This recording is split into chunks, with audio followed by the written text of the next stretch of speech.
Il y a une différence. Il y a une différence maintenant.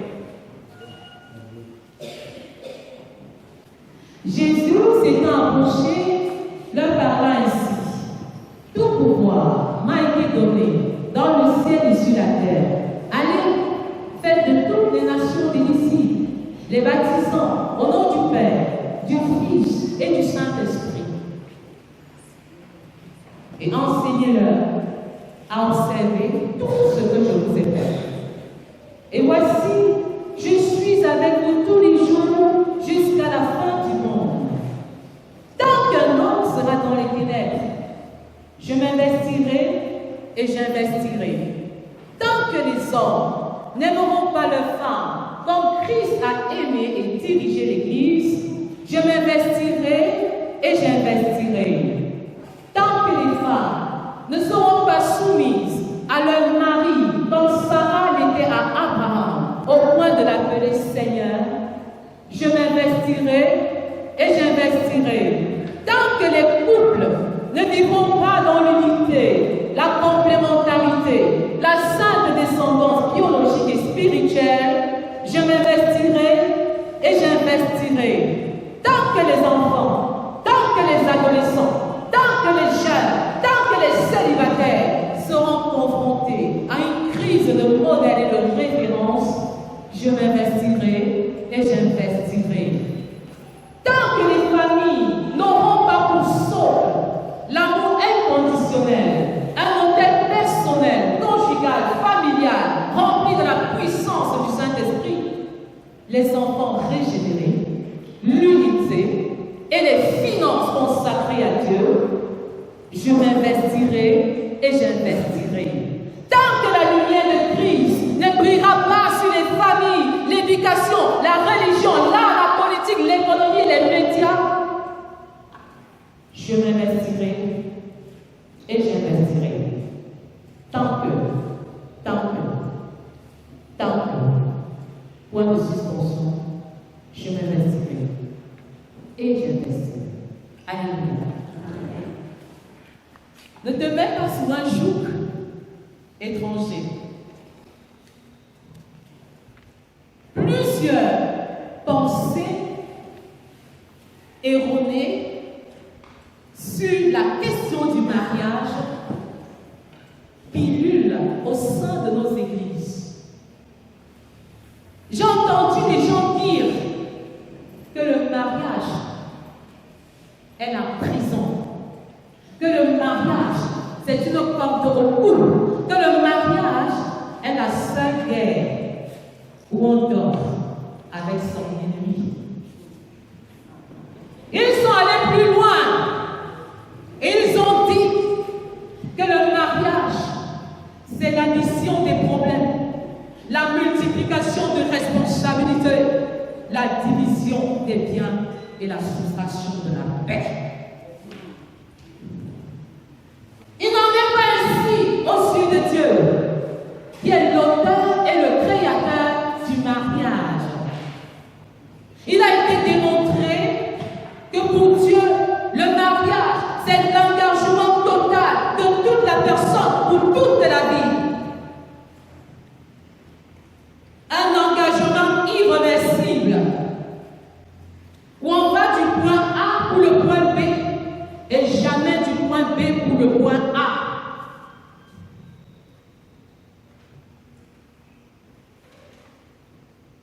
Il est question d'apporter la lumière de Christ sur la question de mariage en général et sur le choix du partenaire en particulier. C'est l'apôtre Paul, en fait, qui dans 2 Corinthiens 6, les versets 14 à 15, exhorte les Corinthiens à ne pas se mettre sous un joug étranger, à ne pas faire un mauvais attelage, un mauvais assemblage, une mauvaise compilation. Il est question que le chrétien n'aille pas avec le non-chrétien, que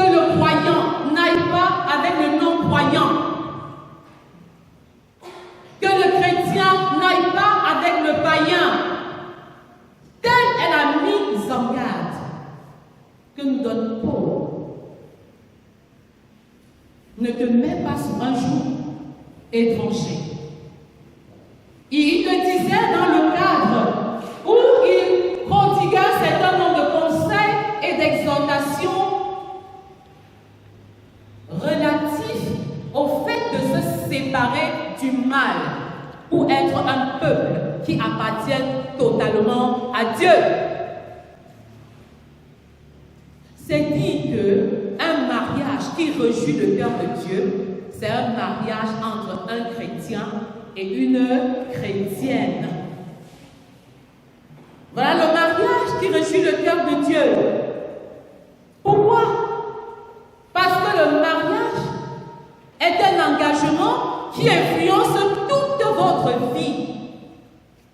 Si vous faites un bon choix, votre mariage va influencer votre vie positivement. Mais si vous faites un mauvais choix, le mariage influencera votre vie négativement. Combien sont-ils les professionnels qui sont malheureux?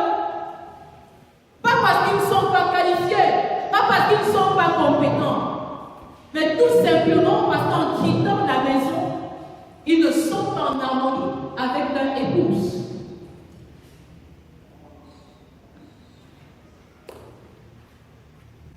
Le mariage n'est pas un but, n'est pas une finalité, n'est pas une fin en soi, mais un moyen pour remplir le ciel des disciples de Christ.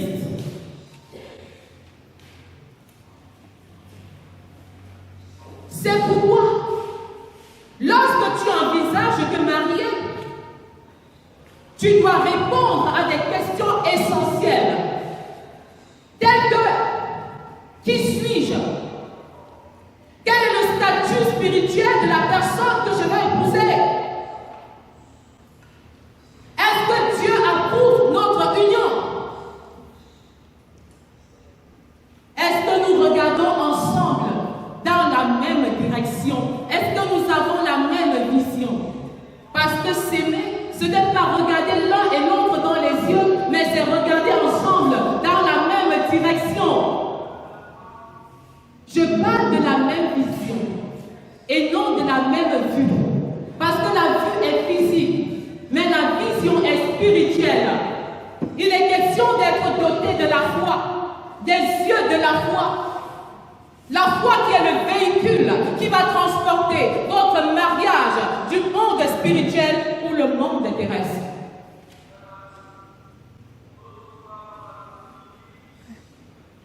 Regardez ensemble dans la même direction est centrale pour bâtir un mariage qui glorifie le Seigneur, un mariage qui satisfait le cœur de Dieu et un mariage qui glorifie Dieu.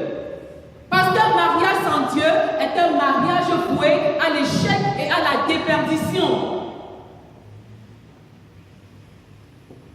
Lorsque vous êtes sur un joug étranger, vous êtes influencé par des mauvaises pensées relatives au mariage.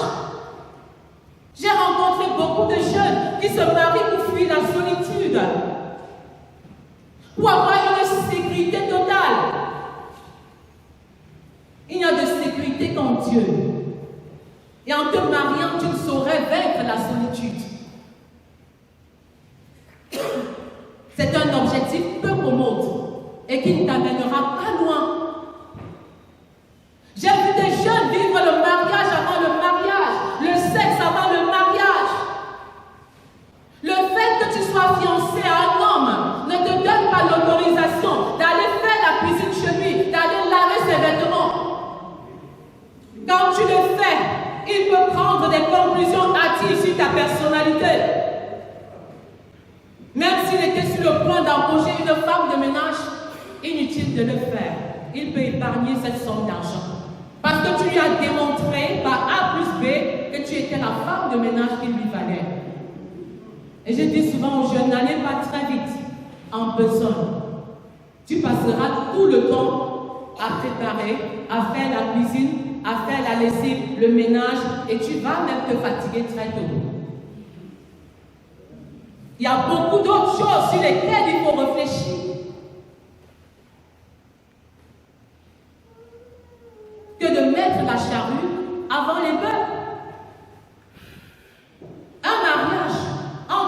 païen et un chrétien est un véritable danger. C'est un gâchis. Vous ne pouvez pas être épanoui.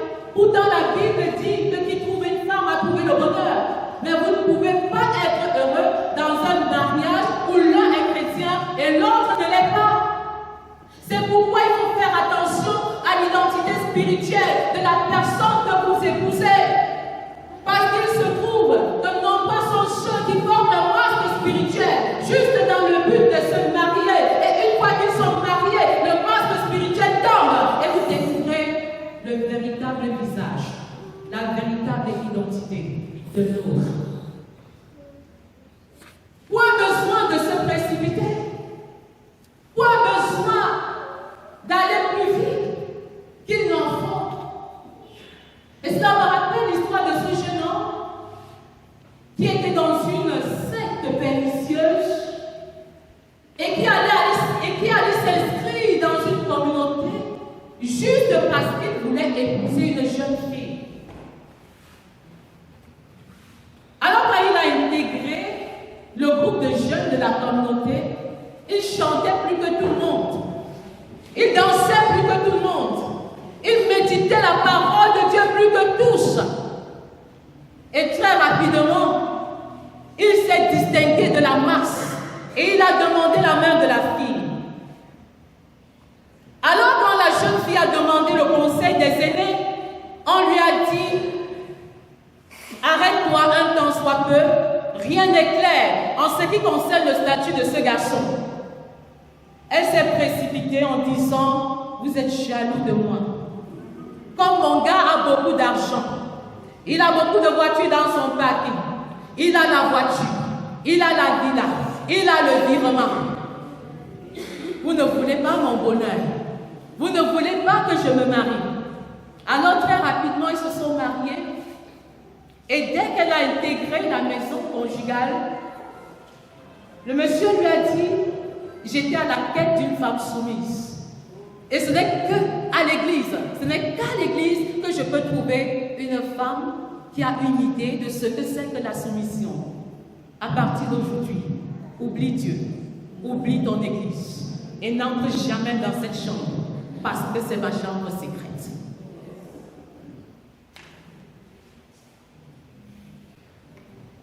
Attention à la précipitation.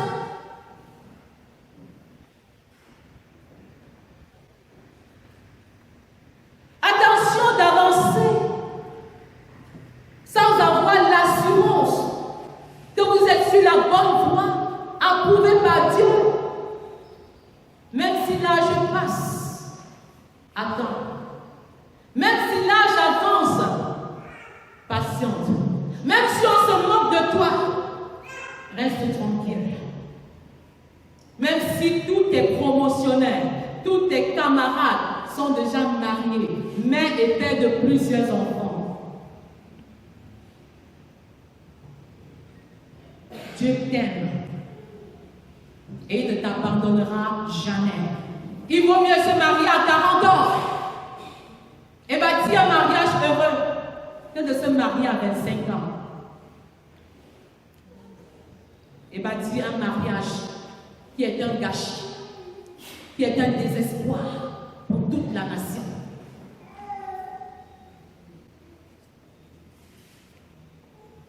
Il est dangereux d'aller vite en besoin en ce qui concerne les questions de mariage. Il y a un adage de chez nous qui dit que lorsqu'on va où on veut passer la nuit, on ne se précipite pas. Prends ton temps. Équipe-toi. Forme-toi. Grandis spirituellement. Parce que la maturité spirituelle est une véritable arme pour bâtir un mariage heureux. Plus tu grandis dans la foi, mieux tu peux bâtir un mariage qui plaît et qui satisfait le cœur de Dieu.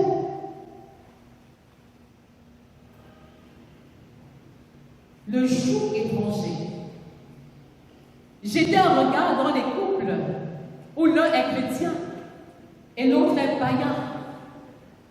Vous allez très rapidement tirer des leçons. C'est vrai que les gens ont toujours tendance à dire c'est pour eux, mon cas sera différent. Non. Les mêmes causes produisent les mêmes effets. Il vaut mieux ne pas prendre le risque de s'associer à quelqu'un qui ne connaît pas Dieu, à quelqu'un qui ne veut pas grandir dans la connaissance de Dieu. C'est dangereux. Tu vas faire banqueroute, tu vas faire faillite. Le couple sera déstabilisé, tu vas souffrir et tu seras dans l'incapacité et dans l'impossibilité d'accomplir le plan de Dieu pour ton foyer. Au lieu d'aller évangéliser, au lieu d'aller faire des disciples, tu seras focalisé sur ta femme, tu seras focalisé sur ton mari. Dieu n'a pas prévu les choses ainsi. J'ai vu beaucoup de femmes dans le foyer se plaindre de ce que leur mari n'était pas chrétien. Et très rapidement, je les reprends en disant, plains-toi de toi-même. Parce que si tu ne l'avais pas épousé, tu ne serais pas en train d'endurer autant de souffrances. Et Dieu n'est pas méchant. Sans doute, il t'aurait mis en garde. Il aurait mis des personnes tout autour de toi. Mais tu n'as pas voulu considérer ce que les uns et les autres disaient. Tu étais beaucoup plus motivé par l'idée de te marier et de te marier encore. Mais que faire pour éviter d'être un jour étranger? Que dois-je faire pour opérer le bon choix? Bâtir un mariage heureux, équilibré, harmonieux. Que Dieu, en regardant mon foyer, soit content. Que dois-je faire?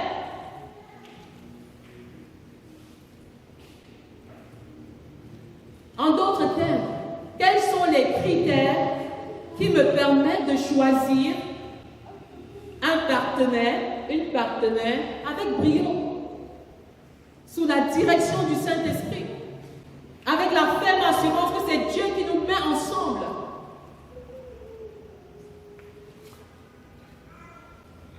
Il faut développer ce que j'ai appelé dans le livre de Célibataire d'Impact la compatibilité.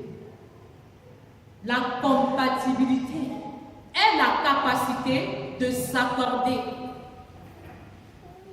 d'avoir les mêmes valeurs et les mêmes principes. Dans ce livre, je parle de 4 types de compatibilité. Tout d'abord, la compatibilité spirituelle.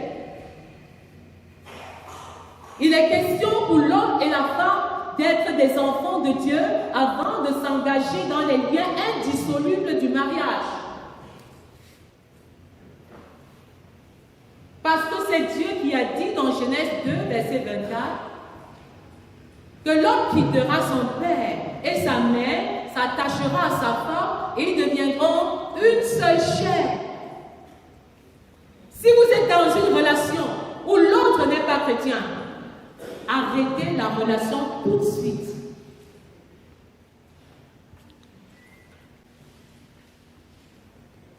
N'avancez pas d'un seul pas. Et n'essayez pas de rencontrer la personne physiquement. Écrivez un message. Appelez au téléphone au maximum. Plus tard, on se verra ou plus tard, on en parlera. Ceci dans le but de ne pas vous laisser influencer par les paroles de l'autre, par les propos de l'autre. En fait, il est sage, quand un homme te demande la main, de prendre du recul et une distance importante.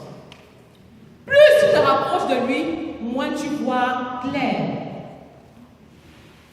Mais lorsque tu prends du recul, tu peux mieux réfléchir sur votre relation avant d'envisager une vie à deux. Nous avons la compatibilité relationnelle, qui est cette capacité à s'accorder en ce qui concerne vos personnalités, la qualité de vos amitiés. Lorsque nous nous sommes mariés, nous nous sommes séparés naturellement de certains de nos amis qui ne regardaient pas dans la même direction que nous. Et nos amis sont devenus les amis du couple. Nos amis personnels et individuels sont devenus les amis du couple. C'est un détail important qui entre dans la compatibilité relationnelle. Et Dieu a l'art de mettre ensemble des personnes différentes. Le plus souvent, il va mettre une personne ouverte avec une personne fermée. Une personne optimiste avec une personne pessimiste. Une personne disciplinée avec une personne indisciplinée.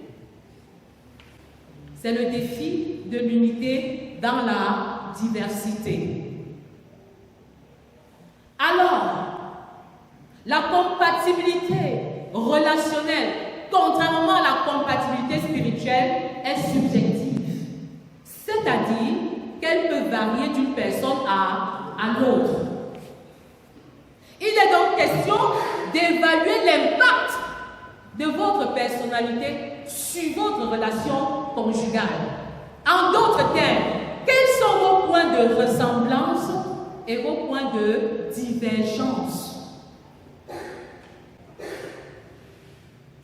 Le secret réside dans le fait de valoriser le peu de choses que vous avez en commun.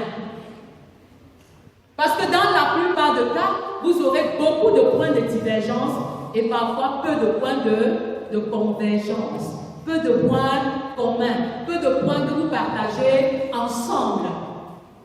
Il faut donc valoriser et même survaloriser ce que vous avez en commun. Je vais prendre un autre exemple. En termes de personnalité, je suis colérique comme l'apôtre Paul et mon mari est flegmatique comme Abraham. Les flegmatiques sont des personnes très réservées qui parlent peu, mais qui sont des personnes très profondes dans ce qu'ils disent. Ce qui fait que lorsqu'il fait une remarque, naturellement, je m'arrête. Et si je ne m'arrête pas, je vais le regretter tôt ou tard. Moi, par contre, je suis un leader né. C'est ça ma personnalité. Je peux facilement rassembler des gens et je peux les rassembler autour d'une vision. Ce sont des différences qui peuvent déstabiliser un foyer.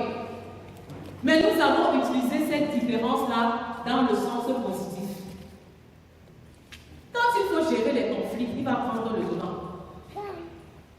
Mais quand il faut concevoir les projets, moi je prends les devants. Et ensuite on se met ensemble et on va se rendre compte que lui peut apporter des remarques très profondes sur des projets que j'ai conçus. Alléluia. Nous ne sommes pas différents pour nous entretuer. Nous sommes différents pour avancer comme une équipe interdépendante et complémentaire. Malheureusement, j'ai entendu beaucoup de chrétiens dire les femmes sont toujours comme ça. Les hommes agissent toujours ainsi. C'est une erreur. C'est que vous n'avez pas pu valoriser les faiblesses de votre conjoint. Il est question dans la compatibilité relationnelle de laisser la puissance du Saint-Esprit éclairer vos faiblesses naturelles. Et quand c'est le cas, vous allez parvenir à estimer les qualités des faiblesses de vos conjoints. Alléluia. Pourquoi? Parce que dans les faiblesses de ton conjoint, Dieu a mis quelque chose d'extraordinaire pour que tu ne t'enorgueillisses pas. Et tant que tu ne vas pas accepter les faiblesses de l'autre, tant que tu ne vas pas les valoriser, valoriser, il y a beaucoup de choses que tu ne pourras jamais saisir. Et je dis souvent, les gens divorcent au moment où ils ont le plus besoin de se témoigner réciproquement l'amour. Quelles sont les faiblesses de ton conjoint, toi qui es marié? Quelles sont les faiblesses de ton futur conjoint, toi qui comptes te marier, ta future conjointe? Quelles sont ses faiblesses? Et en quoi est-ce que la puissance du Saint-Esprit peut éclairer ces faiblesses pour qu'elles deviennent des forces? Si nous n'avons pas de faiblesse, on va s'enorgueillir dans le foyer et on va rejeter Dieu. On va refuser de le mettre au centre de notre relation. Mais plus nous sommes faibles, la puissance de l'Éternel s'accomplit dans nos faiblesses. Alléluia. Quand j'ai saisi cette réalité dans le foyer, j'ai vu mon mari différemment. Je l'ai regardé avec les lunettes de Dieu. Parce qu'étant très réservé et prenant toujours son temps, j'avais comme l'impression qu'il me freine. Parce que moi, j'allais toujours un peu vite. Jusqu'au moment où je me suis rendu compte que sa vitesse me permet de ralentir la mienne. Parce que qui fait vite, fait deux fois. Et qui va vite peut commettre des erreurs irréversibles et catastrophiques. C'est dangereux de confondre vitesse et précipitation. Il faut aller vite, mais il ne faut pas se précipiter. Et si on se précipite, on se trouve dans l'abîme, on se trouve dans les reins, on se trouve dans les catastrophes. C'est ça la compatibilité relationnelle. Il y a également ce qu'on appelle la compatibilité ministérielle, qui renvoie à la capacité de servir Dieu à deux. Il a été dit et démontré qu'on se marie pour bien servir et pour bien dormir. Mais il se trouve que certains, à force de bien dormir, ont oublié de bien servir.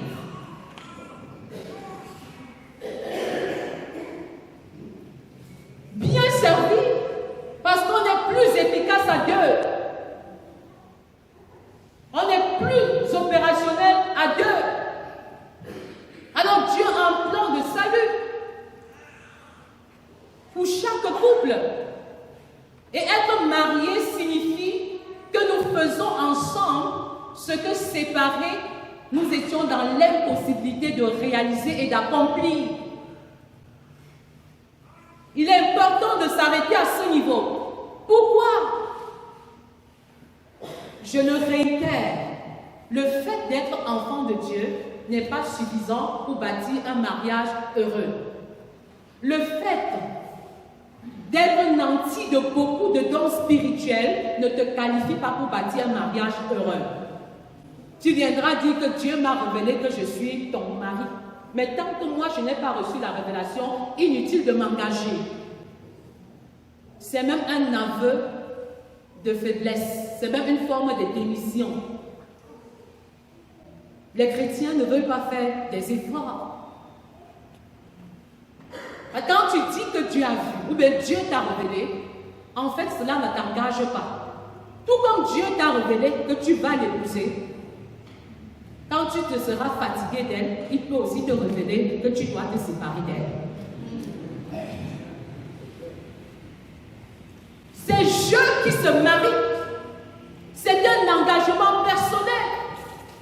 Et donc il faut prendre son courage à deux mains et affronter la jeune fille et lui dire exactement ce que l'on pense. Parce que lorsque tu dis à une fille que c'est Dieu qui l'a dit, tu l'as influencée.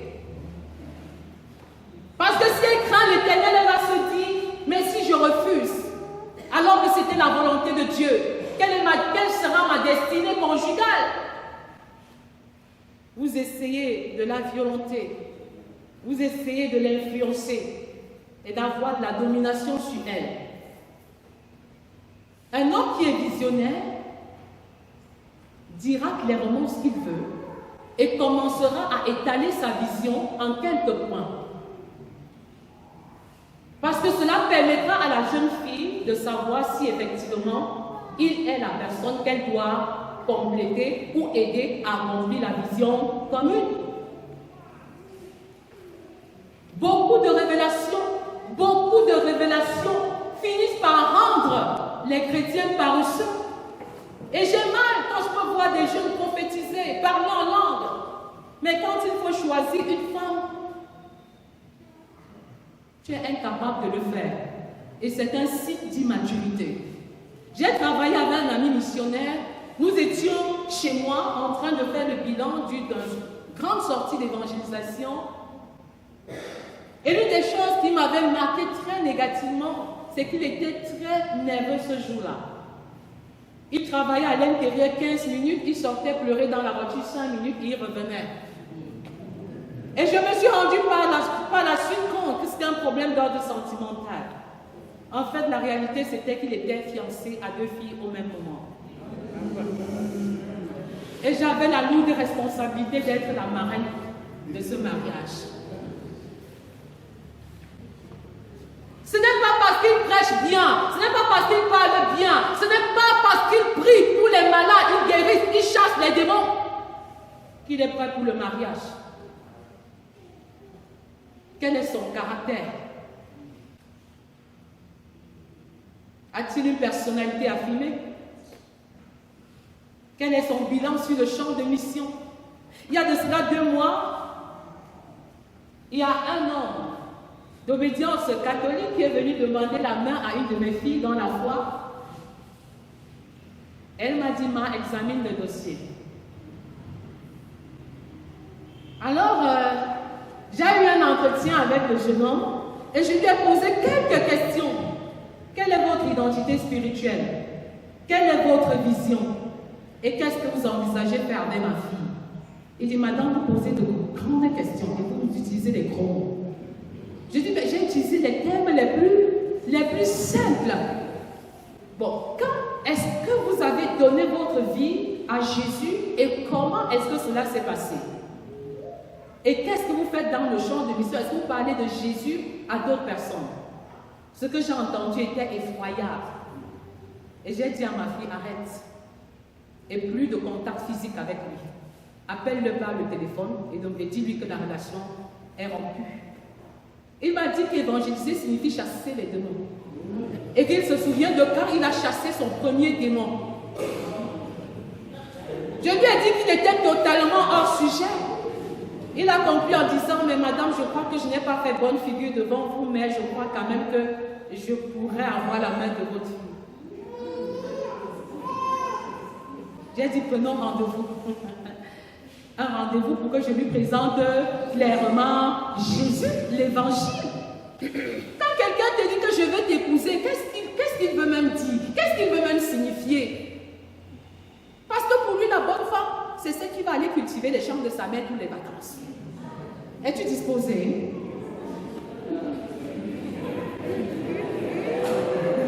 Dès qu'on te dit que je vais t'épouser, tu vas raconter à quiconque voudrait l'entendre, on a demandé ma main. Même pas que je suis fiancée. On a demandé ma main. Quelle idiotie.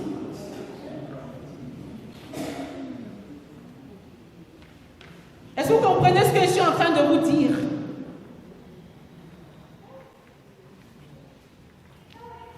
Sois prudent, comme des serpents, et simple comme des colons. En matière de mariage, il y a beaucoup de loups. Le diable rôde là, comme un lion rugissant, et il cherche qui dévorer. Donc ne commets pas l'erreur de mal choisir. Il y a les chrétiens qui regardent vers le ciel. Matthieu 6,33. Cherchez premièrement le royaume et la justice de Dieu, et toutes ces choses vous seront données par-dessus. Mais il y a des chrétiens qui ne regardent vers la les métros, le monde et les choses qui sont dans le monde. Car tout ce qui est dans le monde ne vient pas du Père. La convoitise des yeux, la convoitise de la chair, l'orgueil de la vie ne vient pas du Père.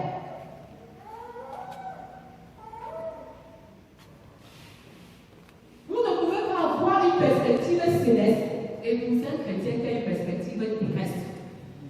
Vous allez être isolé dans le foyer.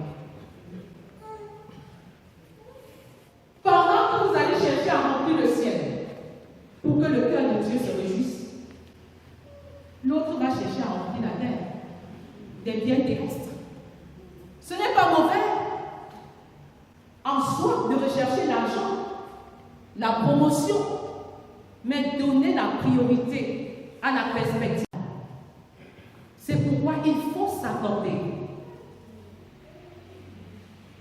Et généralement, beaucoup de célibataires échouent ce test. Le test d'être prêt sur le plan ministériel avant de se marier. Pour qu'un jeune homme soit prêt sur le plan ministériel, il faudrait qu'il ait encadré, évangélisé beaucoup de femmes, beaucoup de filles. Et en ce moment, il cherche une femme, une épouse pour prendre soin d'elle. La jeune femme a besoin de prêcher l'évangile, d'encadrer un maximum d'hommes et de femmes. Et lorsqu'elle envisage de se marier, c'est pour que le mari prenne soin de la jambe masculine. Si vous ne l'avez pas fait dans le célibat, il sera très difficile de l'envisager dans le mariage. Vous étiez seul. Vous n'avez pas pu le faire. Il vous sera 2 fois difficile d'envisager quelque chose dans le mariage. La 4e compatibilité, c'est la compatibilité multidimensionnelle qui regorge plusieurs maturités. Parce que les enfants ne se marient pas. Seuls les adultes se marient. Qu'est-ce qu'il faut faire pour que je ne sois pas un jour étranger? Que je ne m'associe pas à des incrédules, à des païens? Que dois-je faire? La maturité physique et financière sont d'une importance capitale. La maturité physique, c'est la capacité de procréer, de prendre soin de son corps comme le temple du Saint-Esprit. Et l'homme qui doit se marier doit se rassurer qu'il doit prendre soin des charges de la famille. La femme doit le soutenir dans ce sens. Parce qu'il y a beaucoup de femmes qui démissionnent et qui préfèrent renvoyer leur argent dans leur famille d'origine que de contribuer aux charges domestiques. C'est une erreur. Et il était une fois 2 jeunes chrétiens qui se sont mariés et le mari déposait toujours, il s'était accordé qu'à la fin du mois, nous déposons notre argent sur la table. À la fin du mois, le mari venait déposer tout sur la table avec son bulletin de solde. La femme coupait une bonne partie, envoyait à sa mère avant de déposer le reste sur la table. Au fur et à mesure que le temps passait, elle se culpabilisait et elle se condamnait. Parce que le monsieur était toujours fidèle. C'est-à-dire qu'elle pouvait évaluer ce qui était écrit sur le bulletin et le montant qui était posé sur la table. Et un jour, elle est tombée en sanglots et elle a dit toute la vérité à son mari. Ce n'est pas une option, c'est un devoir pour la femme de soutenir financièrement son mari. Même s'il faut de temps en temps aider vos parents, il est toujours mieux de vous accorder avant de leur accorder une aide. Le fait de cacher ne vous bénit pas et n'aide pas le couple à progresser. Il y a la maturité intellectuelle et psychologique. La maturité intellectuelle n'est pas l'accumulation des diplômes. Non, ce n'est pas l'accumulation des diplômes. J'ai surpris 2 jeunes femmes à l'entrée de l'université de Caen en train de parler des questions de mariage. Et la jeune fille disait, moi je suis plague. Et je ne peux pas épouser quelqu'un qui est moins que docteur.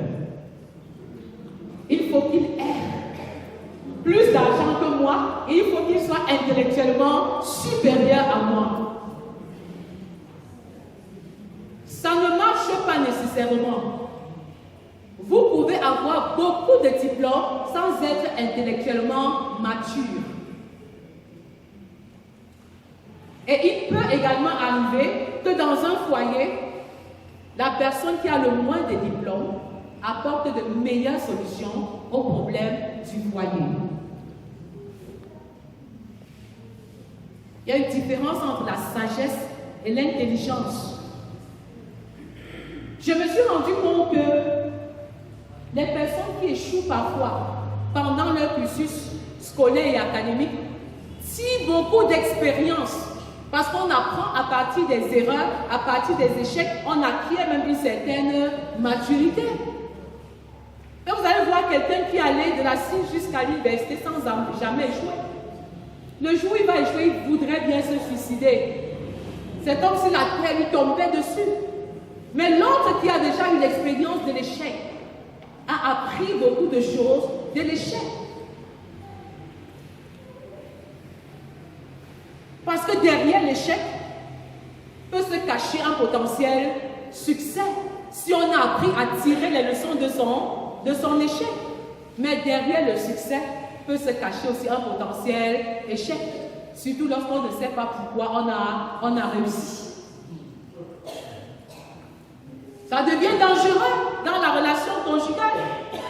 Il y en a qui sont même allés jusqu'à dire qu'ils voudraient évaluer le quotient intellectuel de leur conjoint avant de se marier, dans le but d'avoir des enfants super intelligents, mais ça ne marche pas toujours.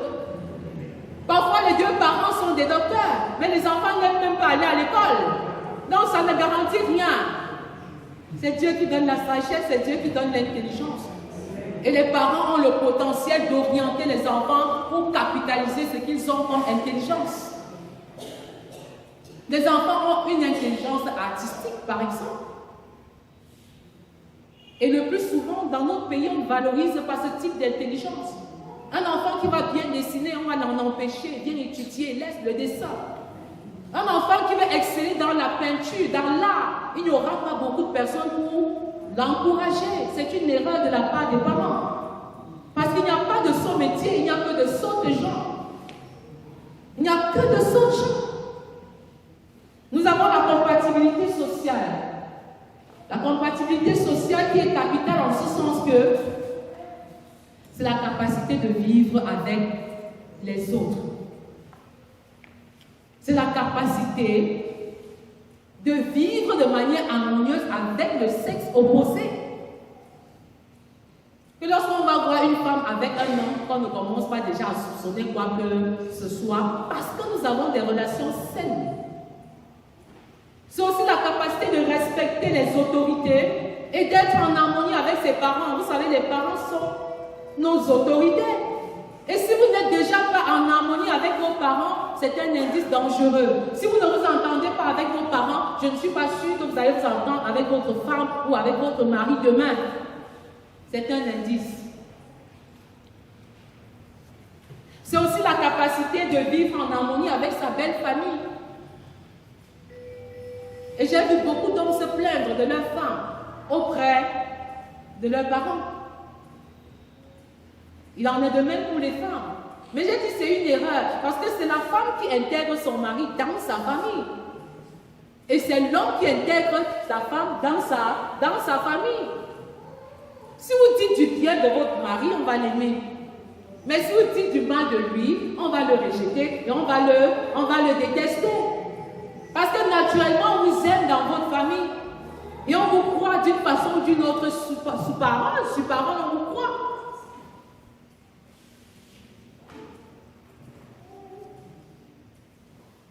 Mais cette maturité est souvent absente.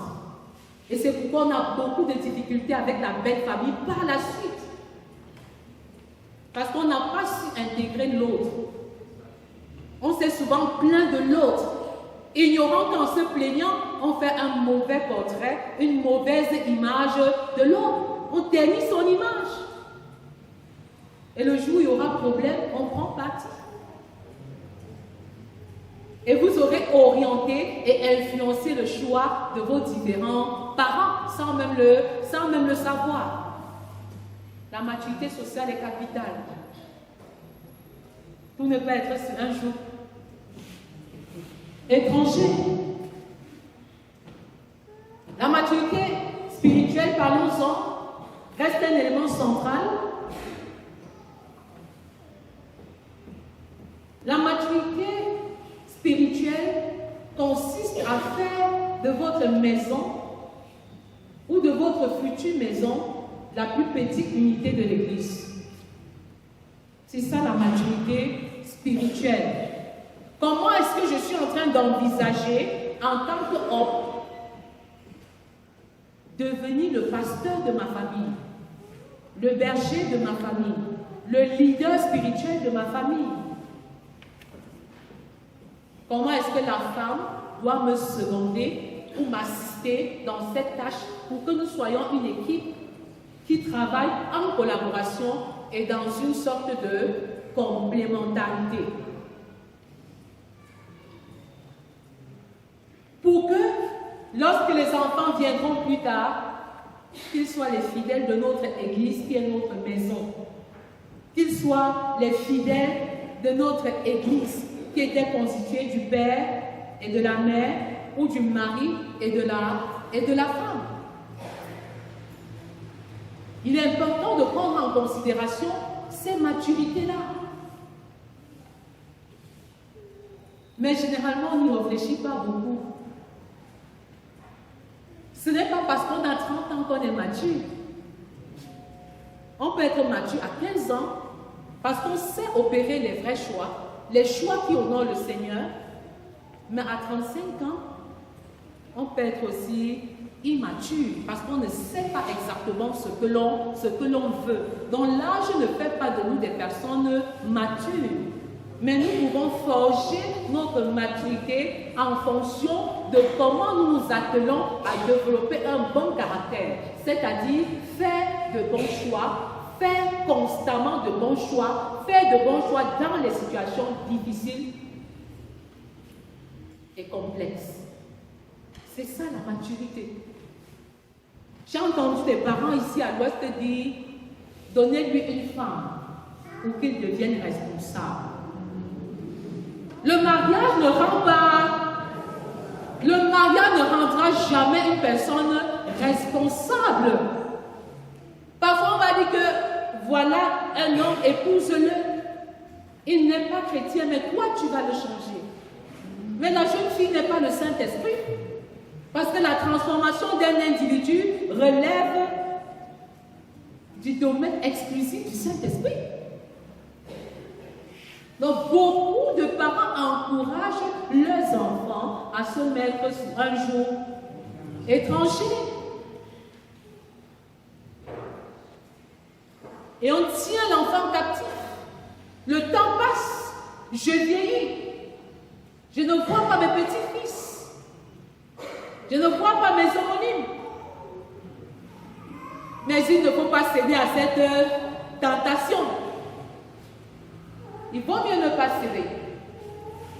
C'est pourquoi quand le mariage tarde, il faut servir doublement le Seigneur. Quand le temps avance, l'âge avance, il faut servir doublement le Seigneur. N'abandonne pas. Persévère. Ne te décourage pas. Tiens les vêtements de Jésus. Lutte avec Dieu comme Jacob l'a fait. Jusqu'à recevoir ta portion. Alléluia. Si tu es sensible à ce que l'on dit, tu vas te compromettre. Il y a de cela quelques mois, une étudiante m'a appelée. Et elle m'a dit, je suis fiancée. Et ma belle famille exige que je fasse un enfant avant de me marier. Mais lors de la dernière conférence où j'ai pris part, j'ai cru comprendre que les enfants se faisaient dans l'unique cadre sécurisant qu'est le mariage. Que dois-je faire?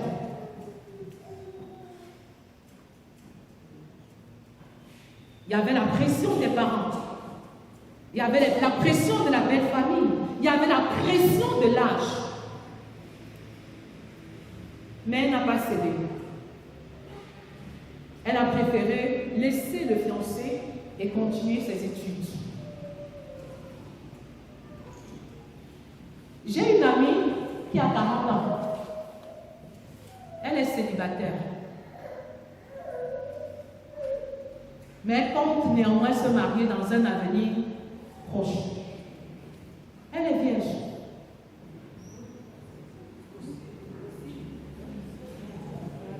C'est la réalité, c'est la vérité. Elle a su attendre le secours de l'Éternel en silence. Et elle va bientôt se marier. Est-ce que c'est possible pour une femme d'attendre jusqu'à 40 ans? Est-ce que c'est possible pour un garçon, pour un homme d'attendre jusqu'à 40 ans?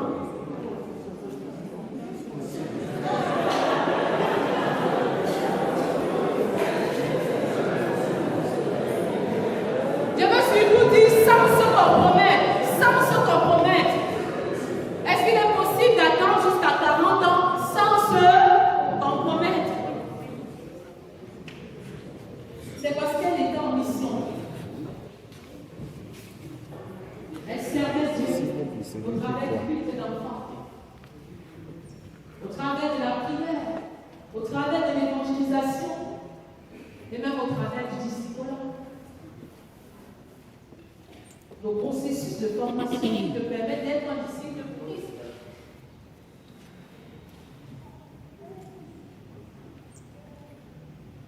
Sois un disciple. Sois un disciple.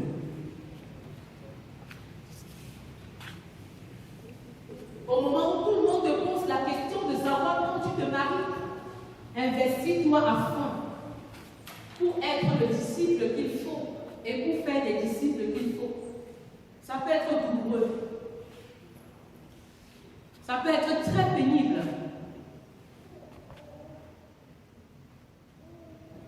Mais la douleur et le bonheur vont ensemble. La douleur et le bonheur ne s'excluent pas. Tant que tu ne te compromets pas, avance. Choisis des personnes qui pensent comme toi, qui voient comme toi, et rends-toi utile à un maximum de personnes. Quand tu seras occupé à accomplir la mission, tu seras de moins en moins conscient de ta situation de célibataire.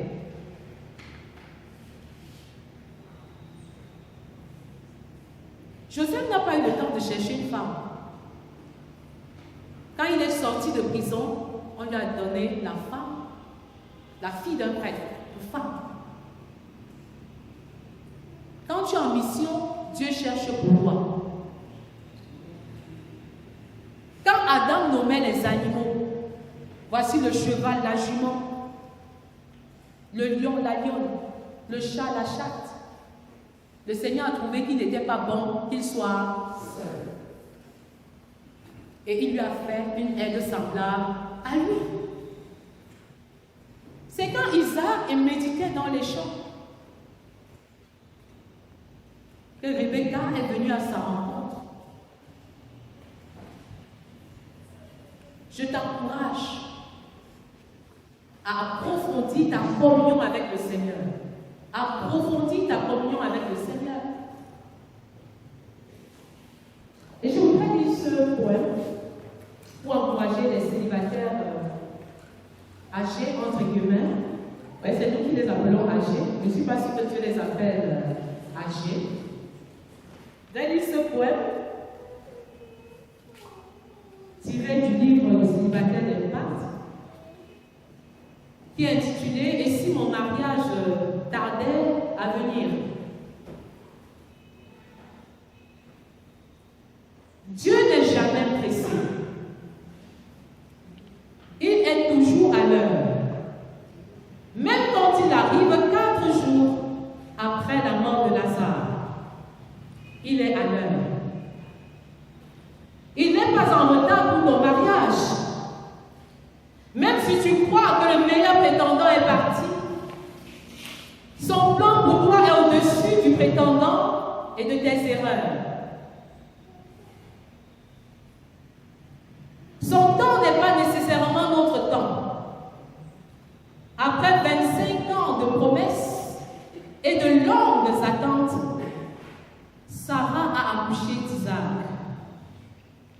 Tu n'as pas été oublié. Ce qu'il a réalisé pour les autres, il le fera pour moi. Dieu qui voit dans l'éternité bâtit ton caractère dans un processus, car il veut faire de toi un leader. Il n'y a donc pas de place pour la sainteté instantanée et encore moins pour la maturité instantanée. En une seule nuit, Dieu fait pousser le champignon du sol. Mais pour édifier un gros chêne, c'est-à-dire un gros arbre, il prend un siècle. À qui veux-tu ressembler? Au champignon ou au gros chêne? Moïse a été bâti pendant 80 années. C'est pourquoi je te dis, sois patient, sois patiente. Au vu et au su des épreuves déjà surmontées, des difficultés traversées, des efforts conjugués, focalise ton attention sur ce qui est déjà réalisé et non sur ce qui reste à réaliser. Dieu continue de te bâtir. Persévère en comptant sur la vérité qui libère et non sur la réalité qui t'accable au quotidien. À Sarah qui se croyait en retard pour les maternités, Dieu a donné un enfant à 90 ans. À Jérémie qui se croyait trop jeune pour la mission, Dieu a rejeté ses excuses et ses prétextes. Et toi alors, lève-toi, va en mission. Va en mission, ton conjoint t'y attend. Ta conjointe t'y attend. Alléluia. Ne te décourage pas. Vas-y. Au-delà des railleries, au-delà des moqueries. Et tu peux me dire, mais depuis je suis dans la mission, mais je semble ne pas trouver ce que je cherche depuis belle lurette. Continue et tu ne seras pas dessus. Alléluia. Amen. Est-ce qu'on peut prendre quelques questions?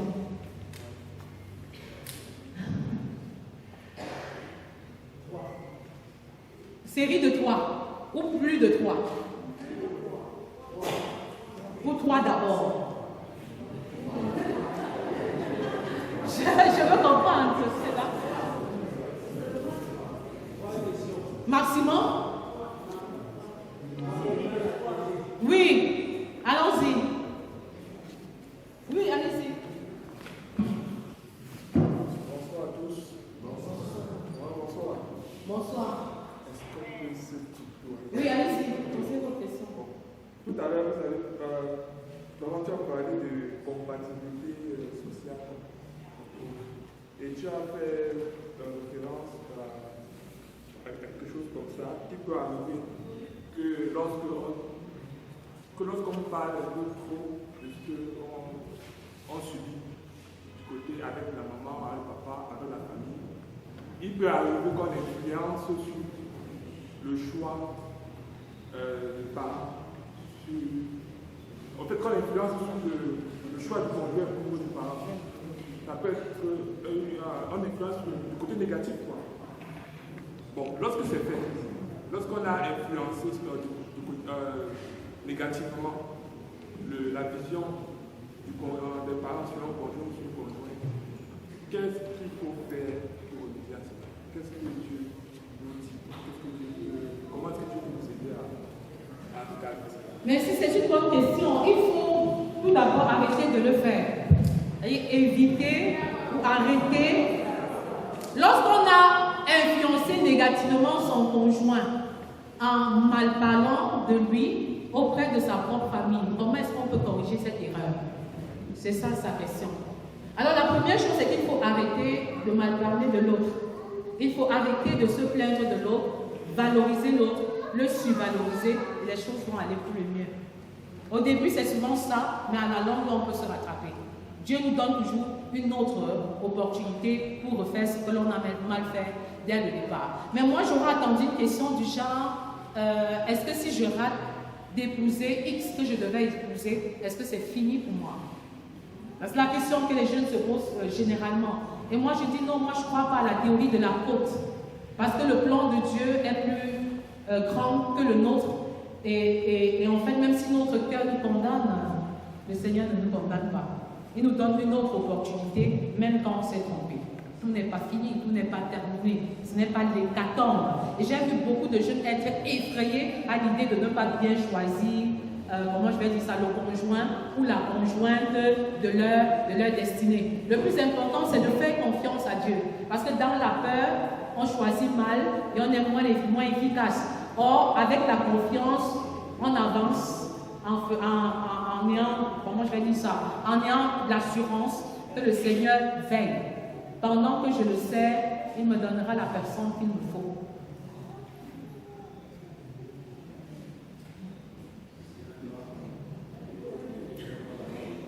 C'est que je vois 5 doigts. On va aller vite, oui maman, on va aller vite ensuite sur les autres. Oui. Alors vite, posons vite des questions. Je t'ai dit que tu vas m'en fini. Que pensez-vous d'un mariage orienté proposé par un tiers? Merci maman, c'est biblique. Il est possible que l'on mette des personnes ensemble pour qu'ils se marient. Mais maintenant, il faut savoir qui vous met ensemble.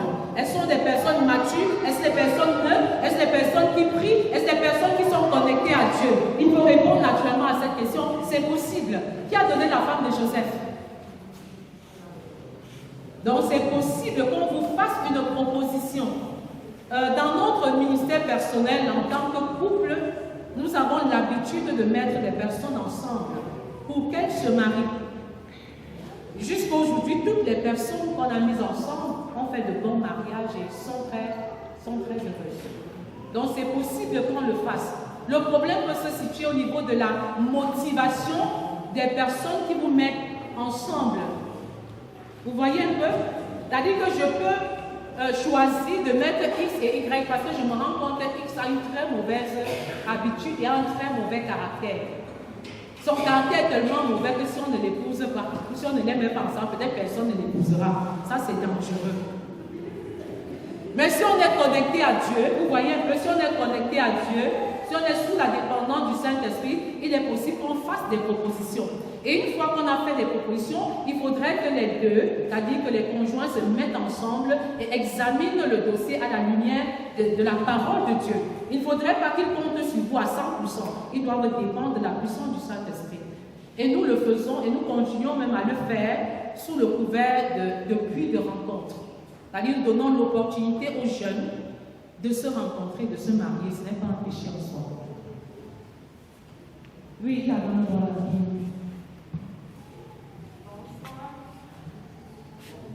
Ma question est celle de savoir quelle est l'influence et l'impact des parents dans le choix d'un conjoint. Parce que parfois, on veut se marier, les parents cherchent des oppositions au mariage des jeunes. Et ça arrive parfois que les jeunes s'entêtent, parfois aller même contre la vie parentale de se marier.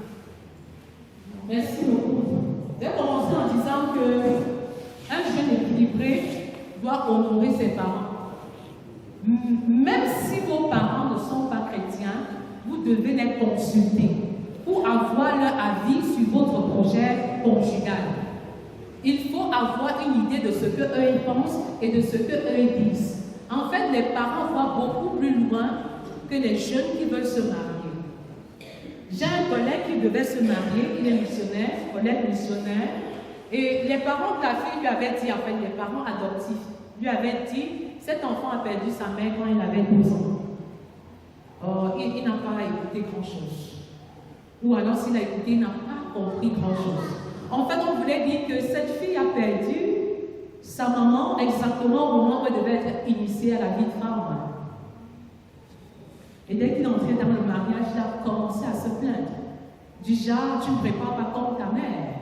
Et la fille lui dit, je ne suis pas ta mère. Et donc, je ne peux pas préparer comme ta mère. Donc, lorsque vous avez un projet de mariage, il faut écouter les parents. Ils sont une autorité. Maintenant, je pense que la question aurait pu être plus complexe si on disait si Dieu est pour et les parents sont contre. Qu'est-ce qu'il faut faire? Vous voyez, c'est là où la difficulté peut véritablement se poser. Qu'est-ce qu'il faut faire? Il faut continuer d'honorer les parents. Il faut respecter les parents parce que j'ai vu des gens exclure leurs parents de l'organisation du mariage au nom de ceux qui n'étaient pas chrétiens. Ce n'est pas biblique. Ils ne sont pas chrétiens, mais comment est-ce que vous allez les gagner à Christ? Vous voyez ce que je suis en train de dire? Donc il faut continuer à les respecter, continuer à les honorer, quand bien même vous allez appliquer ce que le Seigneur vous a dit de faire. Ce n'est pas l'occasion de se déchirer. Est-ce que vous comprenez un peu ça? Et l'une des difficultés que les jeunes rencontrent, c'est qu'ils ne déclinent pas leur identité spirituelle aux parents quand ils deviennent chrétiens. Donc c'est quand on veut se marier qu'on commence à poser des critères particuliers. Les parents sont parfois un peu surpris. Vous voyez un peu ce que je dis? Il vaut mieux obéir à Dieu qu'aux hommes. Honorez vos parents, respectez-les et mettez en pratique la parole de Dieu. Et tout ira pour le mieux.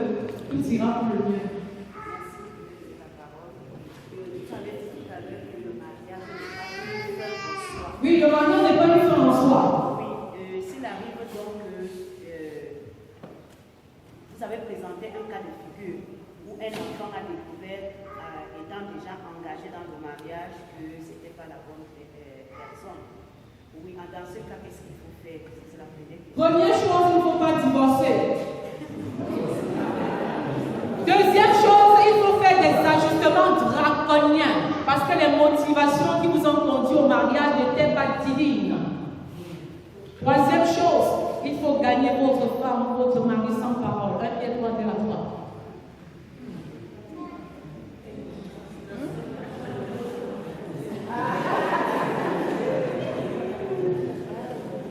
Ce n'est pas l'occasion d'envisager le divorce.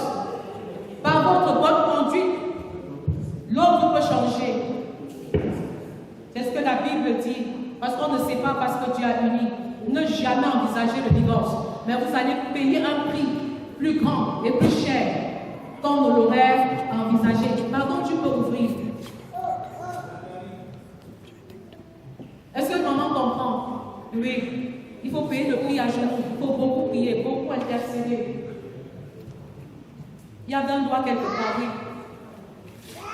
Et le temps que je présente cette petite vidéo. Je peux vous demander quand vous présentez le prétendant, vous allez le prétendant à la famille et à son assemblée. Faut-il le faire dès le début de la relation, dès qu'on rencontre la personne et qu'on a des relations, quand ensemble la relation peut évoluer jusqu'à un niveau grave? C'est une bonne question. Les jeunes demandent souvent à quel moment est-ce qu'on sait qu'on est fiancé. À quel moment est-ce qu'on peut rendre public notre relation. En fait, il faut d'abord vous accorder entre vous. Il faudrait une demande claire et précise. Parce qu'il y a des femmes qui s'engagent sur la base des intentions, ou bien sur la base des intuitions. Vous voyez un peu? Et dernièrement, on nous rapportait une situation comme ça, où une jeune fille était vraiment amoureuse d'un garçon, et donc elle lui rendait visite régulièrement. Et dans son esprit, elle savait même déjà que c'était un potentiel fiancé. Or, le monsieur ne lui avait jamais demandé la main. Et lorsque le monsieur s'est rendu compte qu'elle s'approchait beaucoup de lui, pour se protéger, il lui a présenté sa fiancée. Elle a failli avoir une crise cardiaque. Mais on s'engage pas sur la base de ce que nous sommes proches, nous sommes des amis, nous travaillons beaucoup à l'église. Vous pouvez être de bons compagnons de champ de mission sans être prédisposés à vivre maritalement ensemble. Vous voyez, donc il faudrait une demande claire, un homme qui vous demande la main, vous prenez le temps d'étudier le dossier et d'apporter aussi une réponse claire. Quand vous êtes en accord, vous devez également vous entendre du moment où vous allez rendre public de manière graduelle. Peut-être d'abord les parents, peut-être ensuite des groupes dans lesquels viennent vos pasteurs, des groupes dans lesquels vous appartenez, et enfin rendre vraiment la chose totalement publique. Ça relève de deux personnes qui sont d'accord pour avancer. Parce que les hommes sont parfois très actifs à publier la chose, mais les femmes veulent rester un peu discrètes, vous voyez. Donc le plus important, c'est qu'on s'accorde, qu'on s'entende et qu'on dise la chose au moment opportun. Oui, maman.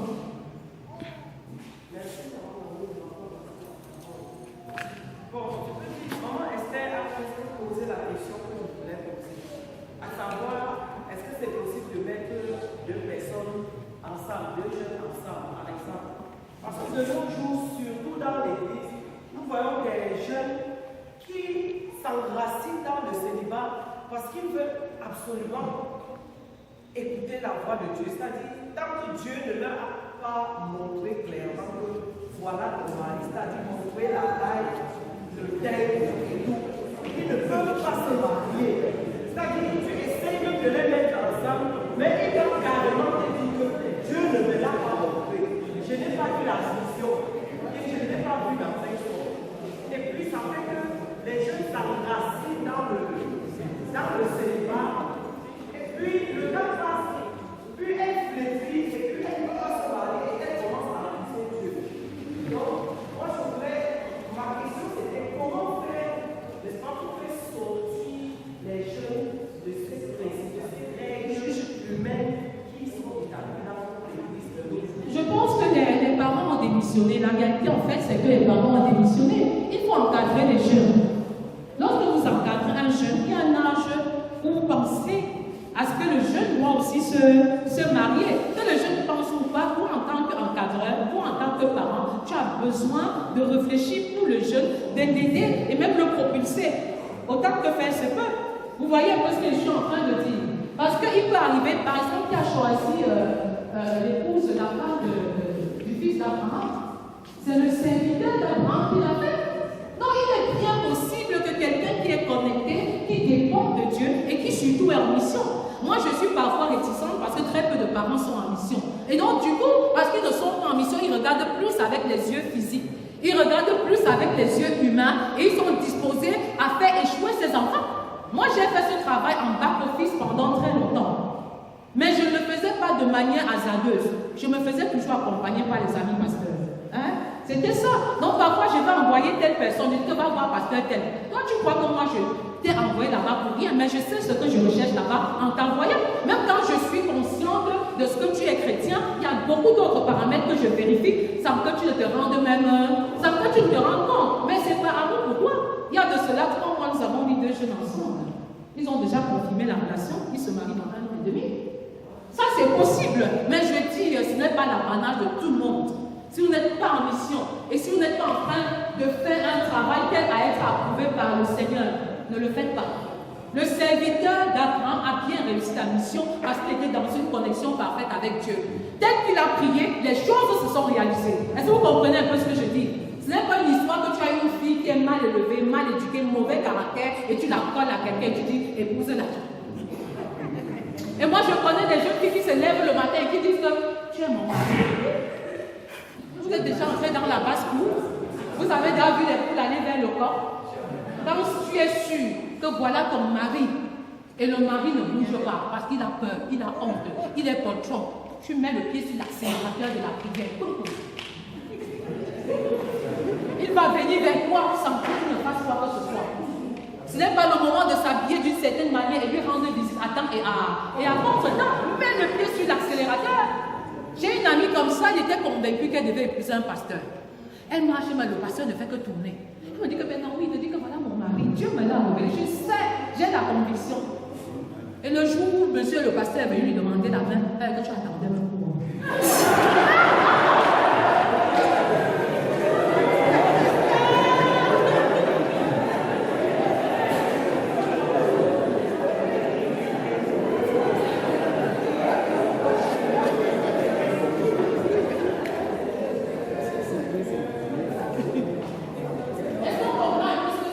bien, très bien.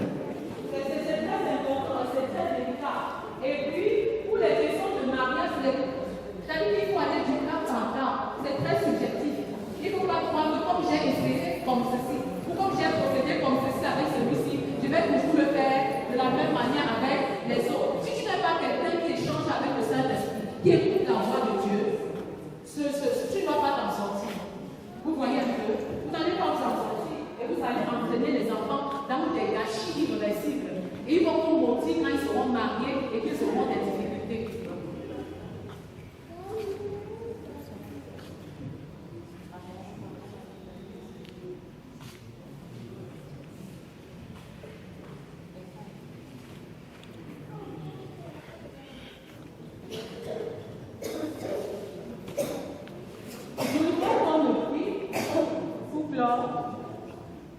Vous présentez une demande en mariage. Une demande en mariage, hier nous insistions sur le sens de la romance, que Dieu lui-même est romantique. Parfois les mariages échouent ou les demandes en mariage échouent, tout simplement parce que vous allez demander la main de votre fiancé, là, ou de votre futur fiancé, au fond de la salle après un culte.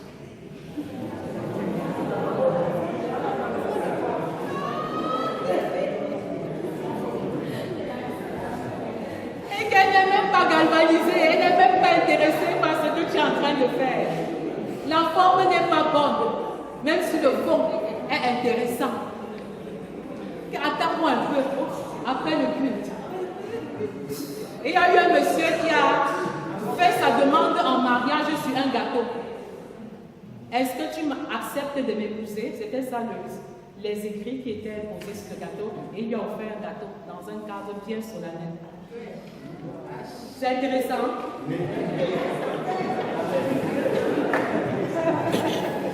Et les femmes aiment ça. Elles aiment entendre ça. Elles disent qu'il faut matérialiser ces choses. Il faut matérialiser ces choses. Vous pouvez faire descendre le jardin d'Éden. Et la chose est complètement différente. Est-ce qu'on voit un peu? C'est possible. C'est possible. Ici, il s'agit d'une demande en mariage au centre culturel camerounais à Yaoundé. Il s'agit d'un couple qui est marié depuis 3 ans. Et le fiancé a invité la fiancée dans une salle de spectacle. Et la fiancée ne savait pas qu'on allait lui demander la main.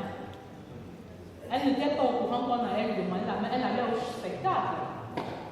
Et donc, en pleine salle de spectacle, on la tire de la foule et on la fait venir devant. Mais même jusque-là, elle ne sait pas ce qui l'attend. Elle voit simplement 2 slameurs qui essayent de déclamer des poésies pour la draguer, pour gagner son cœur. Et c'est pendant que les 2 slameurs s'agitent que son mari sort de nulle part et lui dit depuis le jour que je l'ai vu.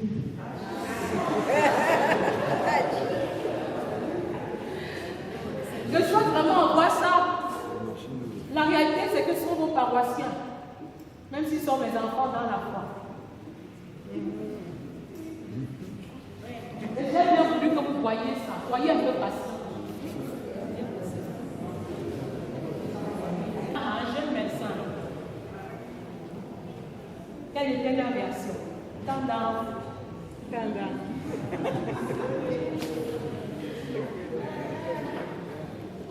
Les jeunes s'engagent à être meilleurs s'ils vont voir ça.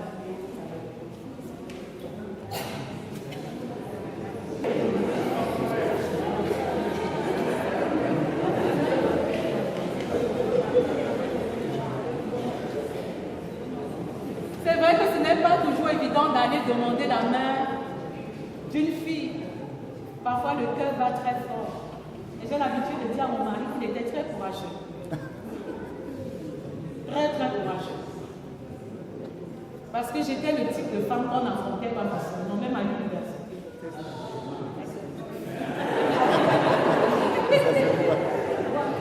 J'ai posé une distance importante entre mes aînés et moi.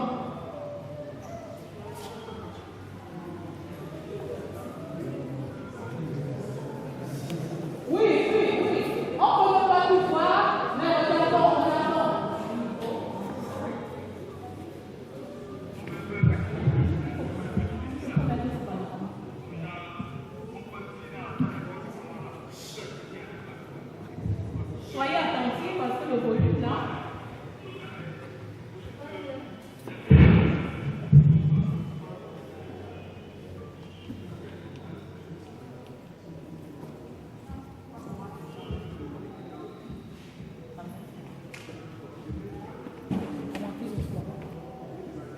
Donc voilà la salle, le centre culturel.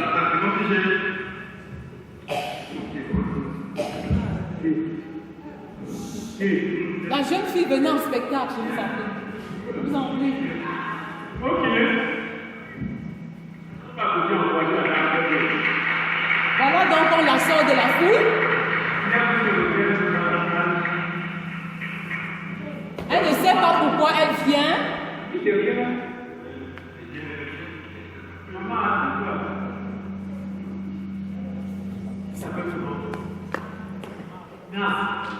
Le premier slammer va essayer de gagner son cœur.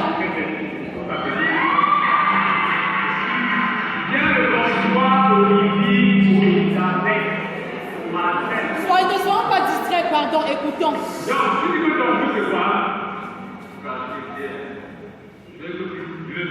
Chacun veut l'obtenir. Il faut slammer, il faut parler, il faut être éloquent, il faut être convaincant. Voilà, celui-ci commence. Il prend l'élan.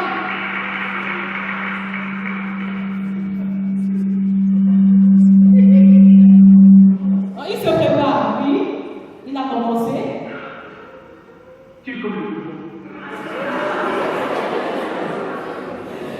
C'est sa façon de faire.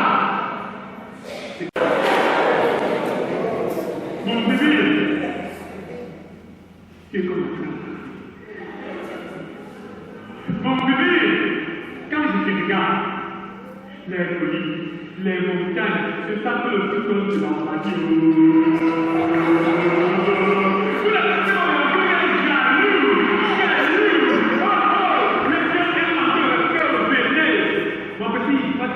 Le second se prépare.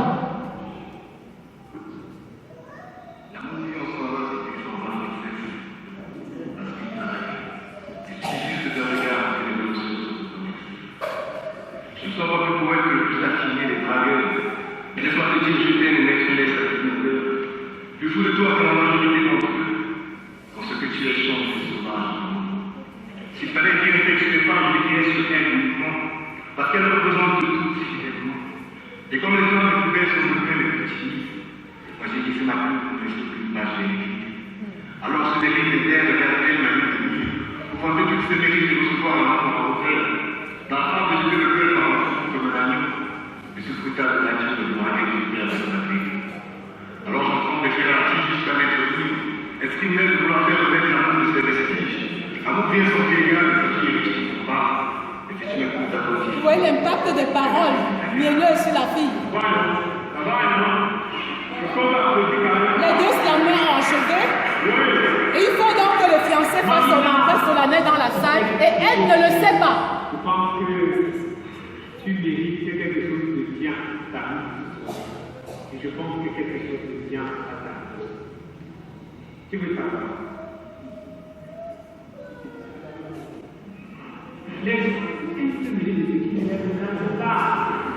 Quelque chose de bien va lui arriver ça. En tout cas, on va faire des économies. Et le miracle, on va découvrir.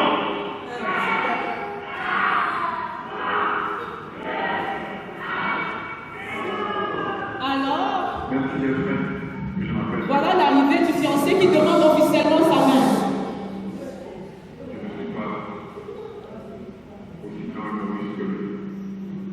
Même si c'est vrai que je me suis incrusté cette terre comme ce jeune de la mer, je ne suis pas sûr de pouvoir jouer avec les mots comme lui.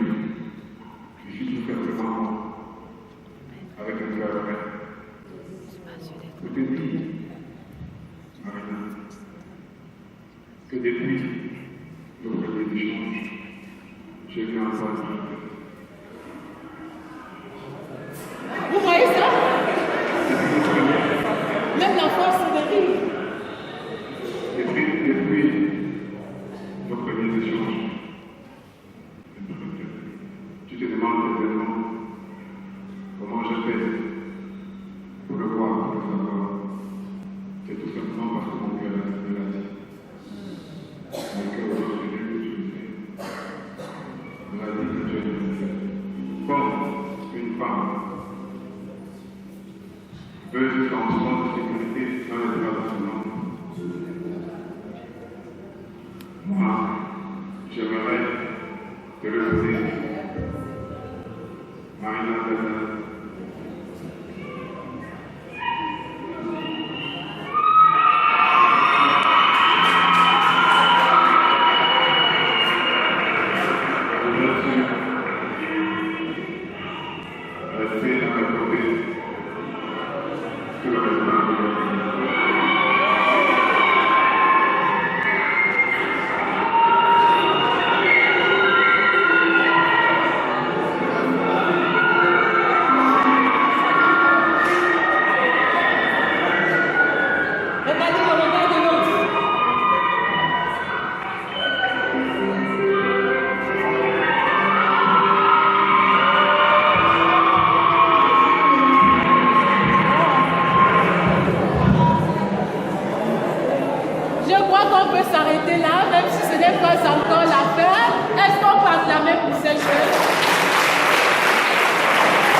Pour ce que tu viens de nous enseigner.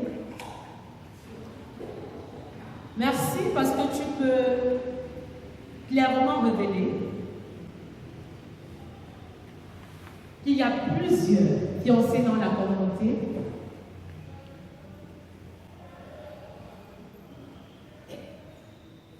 Mais parmi eux, il y a des fiançailles que tu n'approuves pas.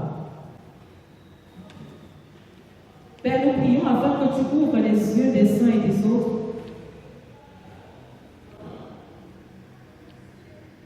Et que tu leur accordes la grâce de se marier selon toi.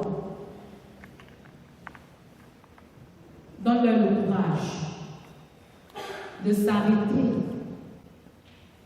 quand ils n'ont pas ton approbation. Ouvre les yeux à ceux qui attendent encore et accorde-leur la grâce, le privilège de bâtir un mariage selon toi. Seigneur, souviens-toi des célibataires d'un certain âge. Préserve-les de tomber. Préserve-les de la propre provision. Et accorde aux aînés célibataires d'être des modèles pour les plus jeunes. Inspire les parents, inspire les bergers, inspire les aînés, afin qu'ils orientent les célibataires. Pour les mariés qui se sont trompés, qui ont fait banqueroute, qui ont fait des faux pas, Père, pardonne et donne-leur de repartir sur de nouvelles bases, sans honte, sans peur. La peur d'échouer, la peur du candidaton. Que dans un esprit d'humilité, les choses partent sur de nouvelles bases pour ta gloire. Père, j'appelle à l'existence, par le véhicule de notre foi, des mariages dans cette communauté au nom puissant de Jésus. Nous déclarons que les conjoints qui se sont égarés, qui sont sur la mauvaise voie, se retrouvent au nom de ce que tu es le chemin, la vérité, la vie, au nom puissant de Jésus. Père, suscite des hommes et des femmes qui vont se mettre ensemble pour te servir. Suscite une nouvelle génération de jeunes célibataires, mariés, couples qui vont te glorifier à travers leur union, à travers leur mariage. Guéris les cœurs brisés. Guéris les cœurs meurtris. Guéris les cœurs qui ont été attristés par des demandes en mariage qui n'ont jamais abouti.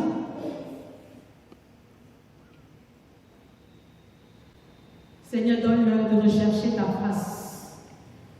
Donne-leur de croître dans une pleine maturité, dans la ressemblance à Christ. Que rien ne les arrête, que personne ne les en empêche. Nous serons dans le sang de Jésus, les futurs mariages de cette communauté, au nom de Jésus. Père, tu parles à leur cœur, tu parles à leurs émotions, tu parles à leurs projets. Et tu leur donnes d'être plus vigoureux qu'avant dans la mission en attendant la future conjointe. Comme tu l'as fait pour Joseph, comme tu l'as fait pour Isaac, tu le feras également pour tes enfants ici présents. Nous voulons voir ta gloire dans la vie des futurs couples. Nous voulons voir ta gloire dans la vie des futurs fiancés. Et nous confessons que l'ennemi a échoué dans ses plans magnifiques au nom puissant de Jésus. Nous prenons autorité et nous marchons sur tout plan de l'ennemi qui tend à déstabiliser la jeunesse, qui tend à détruire les mariages. Aussi vrai que celui qui est en nous est plus fort que celui qui est dans le monde. Nous rendons les futurs mariages invisibles aux yeux du malin. Et nous confessons que Dieu est établi comme roi de gloire, comme maître souverain sur ces relations futures au nom puissant de Jésus. Merci Seigneur parce que tu les accompagnes. Merci Seigneur parce que tu les convaincs. Merci parce que tu les orientes et que tu manifestes ta gloire dans les futures unions au nom puissant de Jésus. Amen.